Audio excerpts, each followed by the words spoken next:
உட்காந்துட்டீங்க? அசிங்கமா இல்ல? இதுல அசிங்கப்பட என்ன இருக்கு? வந்த வேலையை தானே பாக்குறாங்க. வந்த வேலையா? யோ, நான் மறந்துட்டியா?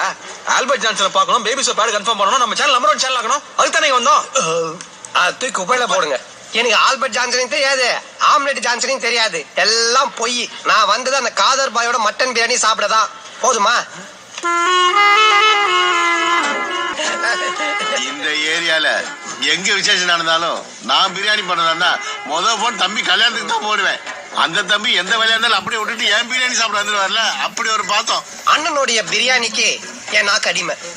தம்பி தம்பி அண்ணன் பெருமையா சொல்லுவேனே. ஏதாவது சொல்லிட்டே இருப்பீங்க. கேவலம் இந்த காதர் பாய் பிரியாணிக்காக என்ன ஏமாத்தி இவ்வளவு தூரம் கூட்டு வந்த? அண்ணன் பாக்க